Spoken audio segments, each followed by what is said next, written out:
तेरा वचन मेरे पाँवों के लिए दीपक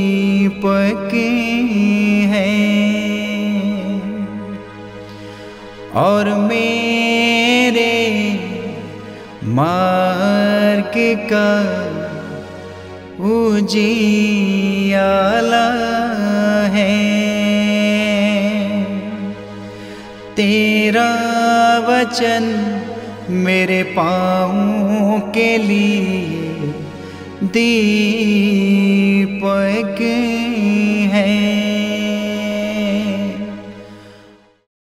पहला पाठ प्रेरित चरित अध्याय 4 पद संख्या 8 से 12 तक। पेत्रुस ने पवित्र आत्मा से परिपूर्ण होकर उनसे कहा, जनता के शासकों और बड़े बूढ़ों, हमने एक लंगड़े मनुष्य का उपकार किया है और आज हमसे पूछताछ की जा रही है कि वह किस तरह भला चंगा हो गया है। आप लोग और इस्राएल की सारी प्रजा ये जान लें कि नाज़री यीशु मसीह के नाम के सामर्थ्य से ही ये मनुष्य भला चंगा होकर आप लोगों के सामने खड़ा है। आप लोगों ने उन्हें क्रूस पर चढ़ा दिया, किंतु ईश्वर ने उन्हें मृतकों में से जिलाया है। वह वही पत्थर है जिसे आप कारीगरों ने निकाल दिया था और जो कोने का पत्थर बन गया है।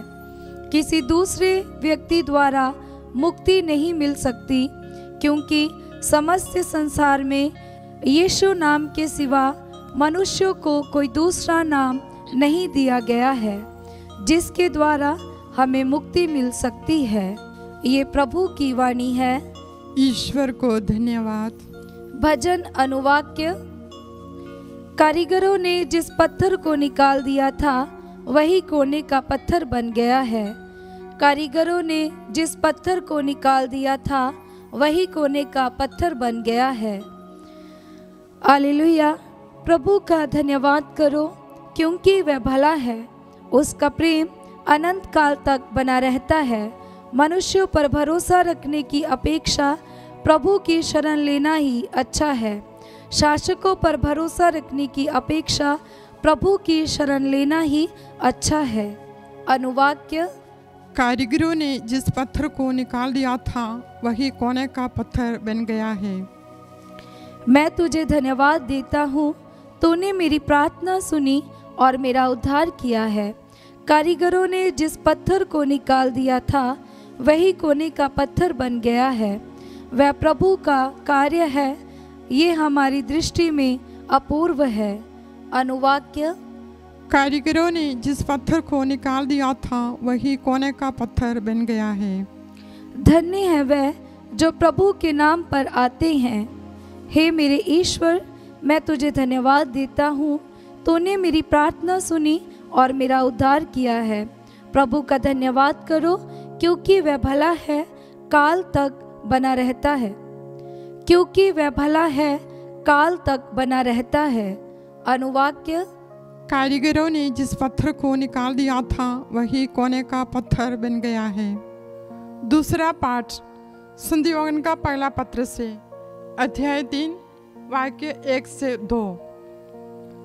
हम ईश्वर को वैसा ही देखेंगे जैसा कि वो वास्तव में है। प्यारे भाइयों, पिता ने हमें कितना प्यार किया है। हम ईश्वर की संतान कहलाते हैं और हम वास्तव में वही है।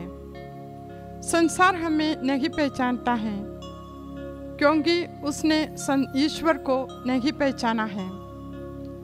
प्यारे भाइयों, हम तो ईश्वर की संतान बन गए हैं, किंतु यह अभी तक प्रकट नहीं हुआ कि हम क्या बन जाएंगे।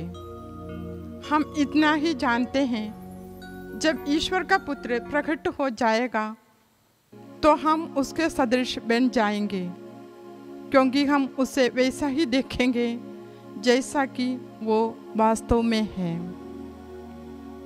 ये प्रभु की वाणी है। ईश्वर को धन्यवाद। जय घोष। हालेलुया। अनुवाक्य। हालेलुया।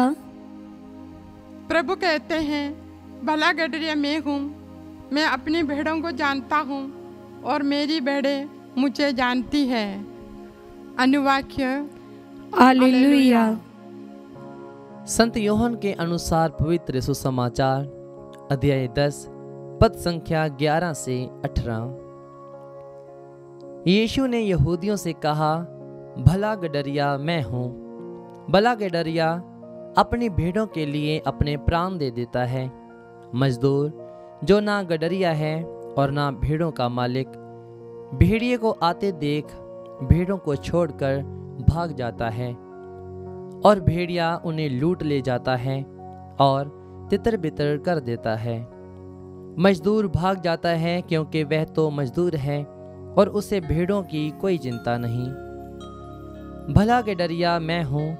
जिस तरह पिता मुझे जानता है और मैं पिता को जानता हूँ, उसी तरह मैं अपनी भेड़ों को जानता हूँ और मेरी भेड़ें मुझे जानती हैं। मैं भेड़ों के लिए अपना जीवन अर्पित करता हूँ। मेरी और भी भेड़ें हैं जो इस भेड़शाला की नहीं हैं। मुझे उन्हें भी ले आना है। वे भी मेरी आवाज़ सुनेंगी। तब एक ही झुंड होगा और एक ही गडरिया। पिता मुझे इसलिए प्यार करता है कि मैं अपना जीवन अर्पित करता हूँ। बाद में मैं उसे फिर ग्रहण करूँगा। कोई भी मुझसे मेरा जीवन नहीं हर सकता। मैं स्वयं उसे अर्पित करता हूँ। मुझे अपना जीवन अर्पित करने का और उसे फिर ग्रहण करने का अधिकार है। मुझे अपने पिता की ओर से यह आदेश मिला है। यह प्रभु का पवित्र सुसमाचार है। ख्रीस्त की जय।